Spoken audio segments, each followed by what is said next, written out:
Hi friends, last 24 hours news number 34 కి స్వాగతం. ఈ లాస్ట్ 24 అవర్స్ లో ఏం జరిగిందో తెలుసా? తెలీదు, గుర్తులేదు, మర్చిపోయా. అయితే ఈ వీడియోని మీరు ఖచ్చితంగా చూడాల్సిందే. వీడియోకి వెళ్లే ముందు ఇంకెవరైనా ఈ ఛానల్ సబ్స్క్రైబ్ చేయకపోయినా సబ్స్క్రైబ్ చేయండి, లైక్ చేయకపోయినా లైక్ చేయండి. లైకులు చాలా ఇంపార్టెంట్.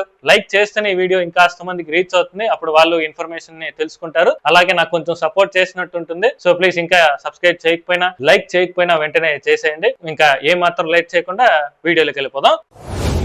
ముందుగా ఎలాన్ మస్క్ చెందిన స్టార్లింక్ ఇంటర్నెట్ సర్వీసెస్ ఇప్పుడు అఫీషియల్ గా శ్రీలంకలో లాంచ్ అయిపోయింది. సో ఇంకా అక్కడ మంత్లీ రీఛార్జ్ ప్లాన్ చూసుకుంటే చాలా హై కాస్ట్ ఉన్నాయన్నమాట. స్టార్టింగ్ అక్కడ 3400 నుంచి 4200 వరకు ఉంది. ఇంకా హార్డ్వేర్ కాస్ట్ అయితే 17,000 నుంచి 33,000 వరకు ఉందన్నమాట. ఆ విధంగా కాస్ట్ అయితే పెట్టారు. త్వరలో ఇండియాలో కూడా రాబోతుంది అని అంటున్నారు. సో దీనికి సంబంధించి ఇప్పటికే జియోతో కూడా టైఅప్ అయ్యారు. మరి లాంచ్ అయినప్పుడు కూడా ఇదే కాస్ట్ పెడతారా లేదా ఇంకా తక్కువ ప్రైస్ కి తీసుకొస్తారా లేదా అనేది చూడాలి.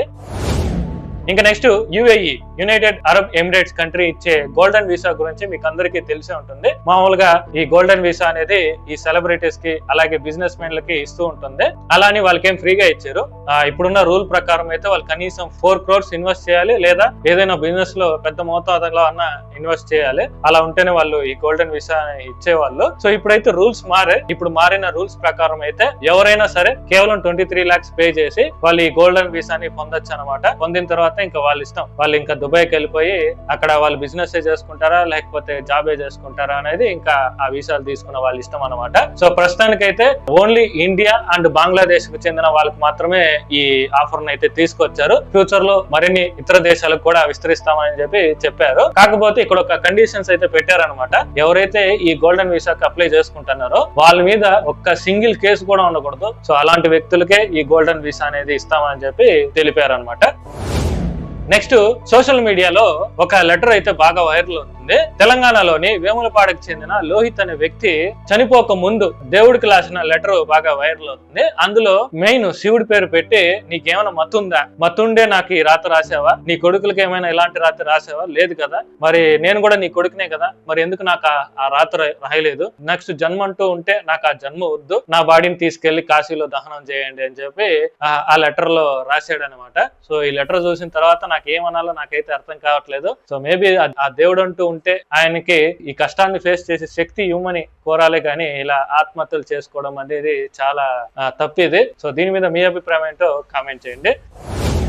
నెక్స్ట్ ఇండియా ఆపరేషన్ సింధూర్ తర్వాత ఇప్పుడున్న మిసైల్స్ వాటికంటే రెట్టింపుగా డెవలప్ చేయాలని ప్లాన్ చేస్తుంది. సో దానికి సంబంధించి ఒక ప్రాజెక్ట్ కూడా స్టార్ట్ చేశారు. సో అదే ప్రాజెక్ట్ విష్ణు. సో ఈ ప్రాజెక్ట్ లో భాగంగా DRDO ఆధ్వర్యంలో 12 సూపర్ సోనిక్ మిసైల్స్ ను తయారు చేస్తున్నారు. ఈ సూపర్ సోనిక్ మిసైల్స్ అంటే ఇప్పుడున్న మిసైల్ కంటే 5 రెట్లు రెట్టింపు స్పీడ్ తో వెళ్తాయన్నమాట. సో ఆ విధంగా అప్డేట్ చేస్తున్నారు. ప్రస్తుతానికి ఇలాంటి హైపర్ సోనిక్ మిసైల్స్ ఈ రష్యా, అమెరికా, చైనా దగ్గర మాత్రమే ఉన్నాయి. సో ఇప్పుడు ఇండియా కూడా చేయబోతుంది.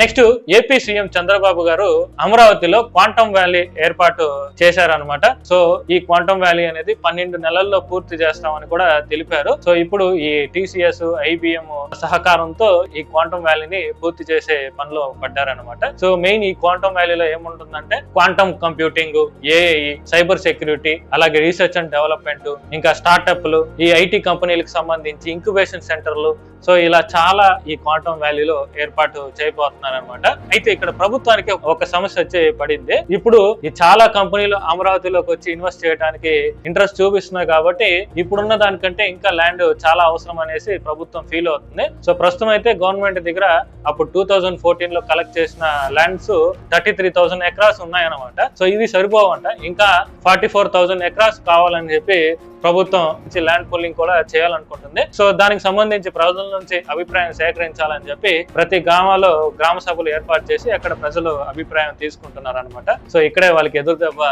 తగులుతోంది. సో అక్కడ మాక్సిమం రైతులందరూ మేము ఈ భూములు ఇచ్చేది లేదు అని తేల్చి చెప్పేస్తున్నారు. సో దానికి కారణం ఏంటంటే కూడా వాళ్ళు మెయిన్ ప్రాబ్లం చెప్తుంది రెండే. ఒకటి, ఈ భూములకి ఇప్పుడు తీసుకుంటే ఎలాంటి రేట్లు ఇస్తారంటే ఆ ప్రభుత్వం చెప్పే ప్రకారం అయితే అప్పుడు 2014 లో అప్పుడు ఇచ్చిన వాళ్ళకి ఏ రేట్లు అయితే ఇచ్చారో అదే రేట్లు ఇస్తాననేసి చెప్తున్నారు అనమాట. సో అదే రేట్ ఇచ్చేట్టుగా ఉంటే మేము ఏమో ఇంకా ఎక్కువ ఇవ్వండి అనేసి అడుగుతున్నారు. ఇంకా రెండోది ఏంటంటే గత ప్రభుత్వం చేసిన నిర్వాహకం అనమాట. సో అప్పుడు జగన్ అన్న వచ్చి ప్రస్తుతానికి అమరావతి డెవలప్ చేయడం కుదరదు, 3 రాజధానులు చేశారు. ఆ తర్వాత ఆయన అమరావతిని పట్టించుకున్నాడంటే అది లేదనమాట. ఒక డెవలప్మెంట్ కూడా చేయలేదు. ఆ తర్వాత రైతులందరూ ఏ విధంగా పోరాటం చేశారు అనేది మీకు అందరికీ తెలిసిందే. సో ఇది వాళ్ళు ప్రశ్నిస్తున్నారు అనమాట. ఇప్పుడు మీకు మళ్ళీ ఈ భూములు ఇచ్చేస్తాం, రేపు ఏదో ప్రభుత్వం వస్తుంది, వాడు వచ్చి మళ్ళీ ఇంకో 6 రాజధానులు అంటాడు. అప్పుడు మా పరిస్థితి ఏంటి? ఇప్పుడున్న వాళ్ళ పరిస్థితి కదా మా పరిస్థితి. ఇప్పుడున్న వ్యవసాయ భూములన్నింటినీ తీసుకునేస్తారు, తర్వాత మేము ఎలా బతకాలి? ఇప్పుడు వాళ్ళు ఏమైనా పెద్ద దర్జాగా బతుకుతున్నారా? లేదు కదా. ఉన్న భూములు ఇచ్చేసి ఏదో చిన్న చిన్న పనులు చేసుకుని బతుకుతున్నారు. సో ఇప్పుడు మేము కూడా అలా బతకాలా? మాకు ఆ కర్మ వద్దు, సో మేము భూములు ఇచ్చేది లేదని చెప్పి తేల్చి చెప్పేస్తున్నారు. మరి ప్రభుత్వం ఇప్పుడు ఏం చేస్తుంది అనేది చూడాలి. కానీ ఒకటి మాత్రం కరెక్ట్, వ్యవసాయ భూములు కలెక్ట్ చేయడం అనేది చాలా తప్పిది. గతంలో కలెక్ట్ చేసింది అక్కడితో ఆపేయాలి. రాయలసీమ చూసుకోండి, అది ఎంత కరువు ప్రాంతం. చాలా ప్రాంతాలు అసలు వ్యవసాయం అనేది ఉండదు. అలాంటి ప్రాంతంలో తీసుకొని ఈ 44,000 ఎకరాలు అక్కడే సేకరించి ఈ ఐటీ డెవలప్మెంట్ అక్కడే చేస్తే రాయలసీమ కూడా డెవలప్ అవుతుంది కదా. మరి ఆ పని చేయట్లేదు. మనకు చర్ల ప్రాజెక్ట్ అన్నారు, అది కూడా బ్రేకులు పడిపోయా. కేంద్రం నుంచి వచ్చిన నిపుణులు ప్రాజెక్ట్ కి పర్మిషన్స్ ఇవ్వడం కుదరదు అని చెప్పేసింది. పైగా తెలంగాణ నుంచి కూడా చాలా వ్యతిరేకత అయితే వస్తుంది. సో ఈ గొడవల్లో ఈ ప్రాజెక్ట్ స్టార్ట్ అయ్యేది ఎప్పుడు, మళ్ళీ కంప్లీట్ అయ్యేది ఎప్పుడు? సో ఏదో రత్నాల సీమ అయిపోతుంది అదే ఏదో అంటున్నారు ఈ ప్రాజెక్ట్ వస్తే.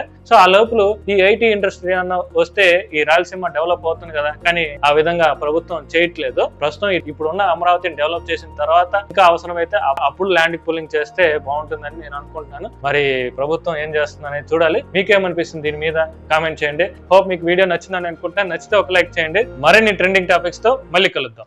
ఇక నుంచి నిన్ను బ్లైండ్ గా ఫాలో అయిపోతా.